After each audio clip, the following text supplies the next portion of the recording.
Good morning. I'm heading into work, so I thought I'd do a little live stream and talk about leaving Neverland and Michael Jackson and the Oprah Winfrey interview and my thoughts on the whole subject. Yes, I know I need new brakes on my car. Dang nabbit.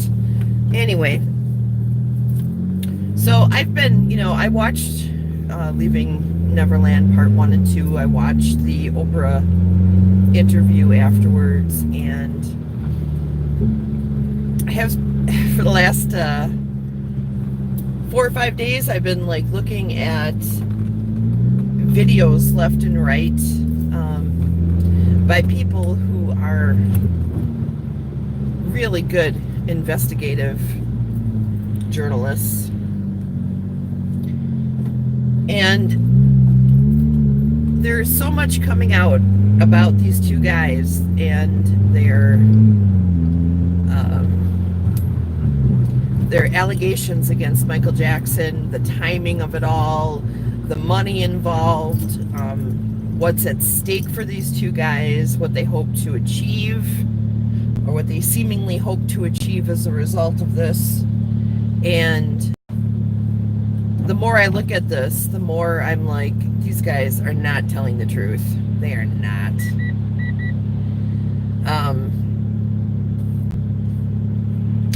A lot can be said about Michael Jackson. He was definitely a strange individual. I don't ever think that it's a good idea for somebody who's a grown-up to allow children to sleep in the same bedroom or the same bed as them. I think that in a normal circumstance would be considered very, very fishy and very, very scary. But we are not talking about a normal person, are we? I mean, Michael Jackson had no childhood. From his earliest days right up until the day he died, he was an extremely hard-working man who worked his entire life to perfect his craft. And I mean, that started when he was a kid. That was something that was imposed upon him by his father, and was imposed upon his brothers as well. They never had a chance to have a childhood. And I know that Michael Jackson resented that deeply. And he also, for the entirety of his life, was taken advantage of by grown people, adults. He had no trust for adults. The only people that he felt like he could trust were kids, because they tell it how it is, and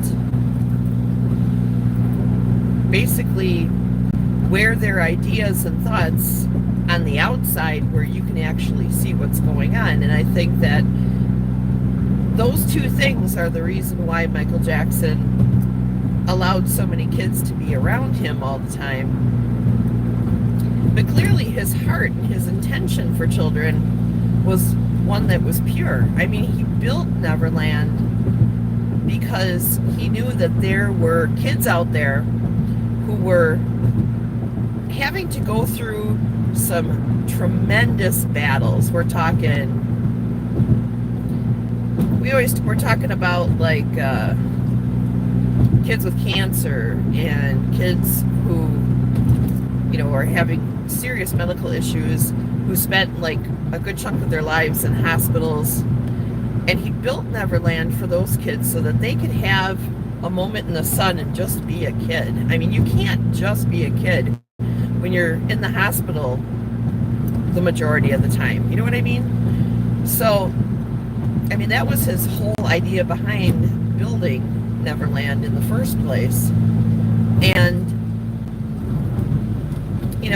I just think that the press has always demonized Michael Jackson because he was an easy guy to pick on. because he was strange. I mean, he collected like the bones of the Elephant Man and like had a monkey as a best friend. I mean, obviously, I mean, I can remember when I was in the 80s, you know, because I'm 1,000 years old, when we'd all call him Wacko Jacko, you know, because he just did some really bizarre things, you know. But none of that bizarreness ever like led me to believe that he was a child molester. Now, I'm not 100% sure that Michael Jackson is innocent, okay? But it's all this other evidence that's coming out right now that's making me look at the guys who are accusing him of being a child molester kind of sideways, okay? Because I mean, both of these guys were going through some serious financial problems. Both of these guys were in failing careers. Both of these guys understood the lingo necessary to take advantage of a loophole that allowed them to sue the Michael Jackson companies long after the statute of limitations had run out.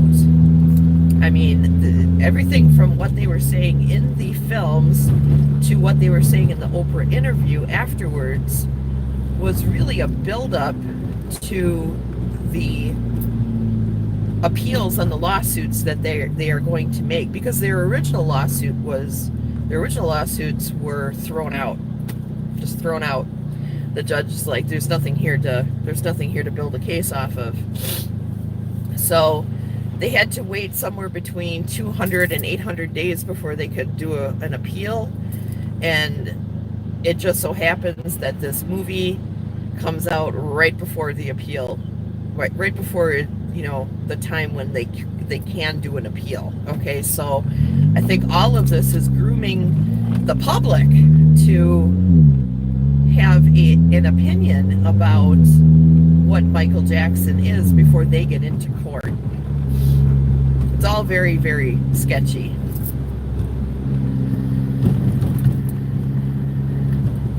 And then, of course, there's the fact that in 1993 and in 2000, in 1993 and in 2005, Michael Jackson was acquitted of the charges, and there were, I think it was like 6 kids who were on the stand for the defense who had to go through some tremendous drilling cross-examination from the prosecuting attorneys, and in that, not one of them cracked. You know, if they were lying about Michael, they were masterful manipulators, these kids, when they were young. And, you know, I know there's, oh, well, Michael Jackson groomed them for this. They groomed him for this. You know what? I don't think that any amount of grooming, especially when you have a prosecuting attorney standing in front of you saying, if you're lying about this, you're gonna pay the price. Not one of those kids cracked under pressure, not one.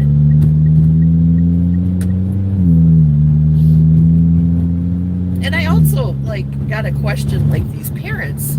What parent in their right mind is going to allow their child to sleep in a bed with a grown person? I mean, if Michael Jackson is if he was a sexual predator, what the hell were the parents thinking, man? I mean, was the money and the fame more important than their child's health and safety?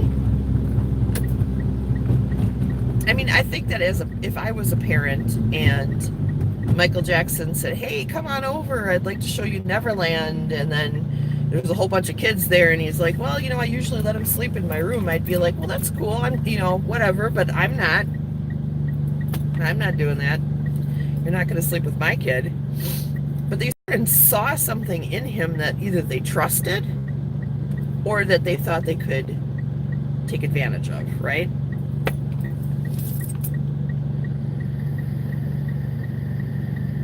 And in the films, you know, both mothers were, you know, very adamant about how they They trusted Michael. They knew him very well. He'd call and just talk to them. Not even talking to the kids.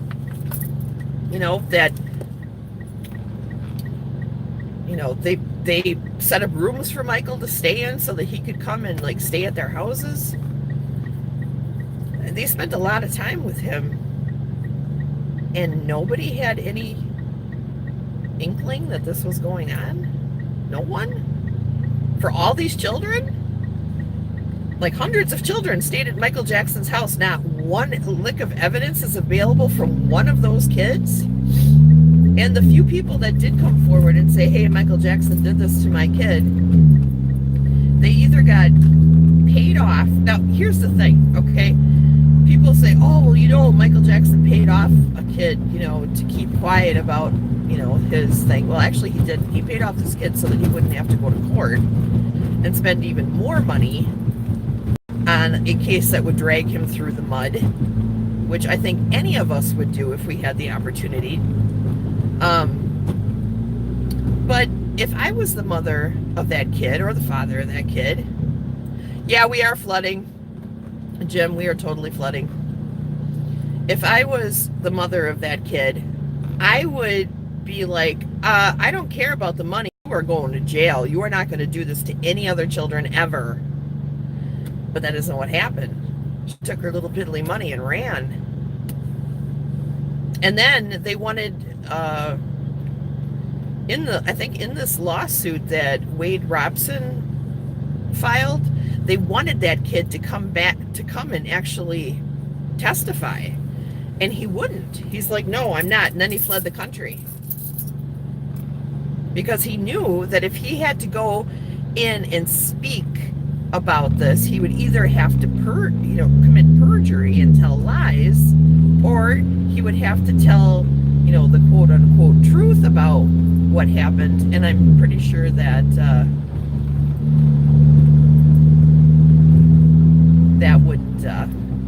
that wouldn't be good for him, because then the Jackson Foundation could turn around and countersue him for the money that he got paid to keep him hushed up.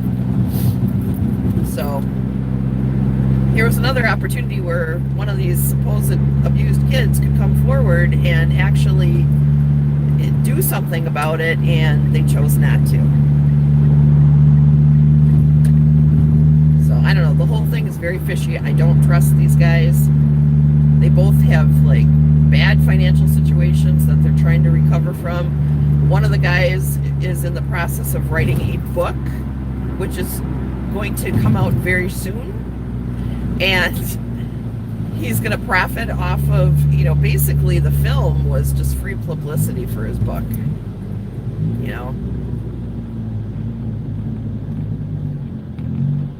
and I always believe that you got to follow the money backwards. You have to follow the money backwards and find out what the intention is there. And yeah. Well, Katie, I am bothered by it. You know what really bothers me about this whole thing? I mean, the thing that bothers me the most, it's not even these guys, it's not Michael Jackson, it's Oprah Winfrey. And the fact that there was this incredibly one-sided film made about this situation after a guy is dead, and Oprah Winfrey, people are like, oh, she asked some really hard-hitting questions. She did not. And because these guys were able to answer these questions so quickly and with so many words, it leads me to believe that these guys knew exactly what they were going to be asked before the interview even went on the air, And that just tells me that Oprah was Oprah, when she's not in the limelight for a while, she always finds a way to make herself relevant again, Kind of like Donald Trump does. If Donald Trump isn't in the headlines on a particular day, he'll go and do something or tweet something or say something just to keep himself relevant with the public. Like, we need to be talking about him or thinking about him every moment of every day for the entire time that he's in office. And we've seen it. Well, Oprah's kind of the same way. If she feels like she hasn't been in the public eye for a long time, for a long enough time, she'll find a way to make herself like be a part of some kind of conversation that's going on so that she can stay in the public eye, because people who taste fame can't walk away from it. Yeah, I feel the same way, Katie. I do. And I guess it really bothers me too that he's not here to be able to defend himself. And I think a lot of his fans feel that way. A lot of his fans feel like, no, wait a second here. He's dead. He's dead. The only two people that could speak on what did or didn't happen in Michael Jackson's bedroom are Michael Jackson and the kid that was with him. Right? Well, Michael Jackson's dead. All we have is what this kid is saying, and I think we need to be a bit more thorough in investigating what actually happened or what the motivation behind this might be before we go and damn Michael Jackson to hell. That's true, they didn't believe him. But who is they? Who is the they that didn't believe him? Okay, it was the press. The press who certainly are going to be able to benefit from Michael Jackson being guilty more so than they would him being innocent. So the press painted like this crazy picture of Michael. I mean, they wanted him to look deranged from day one. I mean, that's why they broke the story about like him collecting the bones of the Elephant Man and living with a monkey and having weird things in his house. They loved to knock him down. Just loved to knock him down. And they've always treated, the press is all, instead of being informative, just going after the who, what, when, where, and why about a particular story concerning Michael Jackson, they go after whatever sensationalist opinion is going to earn them the most money. And they do that with everybody. They do that with all of our politicians. They do that with Hollywood stars. They do that with sports heroes. They do it with everybody. They always look for that sensationalist, dirty edge to try to knock people down. Well, he did. I mean, all things considered, Michael Jackson, well, he had to learn how to deal with the media. He had no choice.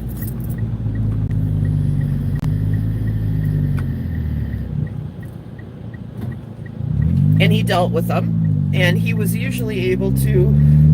his teams were usually able to spin the story off in a different direction before it hurt him too much. But actually, all the damning things that the press has ever tried to put on Michael Jackson have only come back to make him more popular. And that's actually happening right now too, because his fans, which are legion, are coming forward, and they are doing all kinds of investigative work. They are looking. There are people who are digging in California court case files right now as we speak, looking for the lies, looking for the inconsistencies that these guys have done in their efforts to try to bring Michael Jackson down.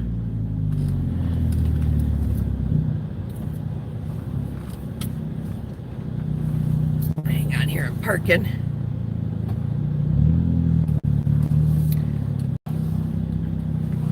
So that's where we're at, guys. That's where I'm at. And Katie, I know this is the last time I'm going to talk about this. I am just enraged that this is even happening. And I know in this country right now, we do have much harder things that we need to face. And we need to, focus on things that are actually going to affect our country and affect us, and stop worrying about these things that are happening in Hollywood and in our music industry. But yeah, I mean, I don't think that Michael Jackson is innocent, but I don't think, because I think that he's done some really stupid things that put him in this position in the first place. But I think that Michael Jackson's life is a tale of absolute tragedy and sadness, and I just don't think that he's the pedophile that people are claiming that he is. That's where I'm at. Was he innocent? No, absolutely not.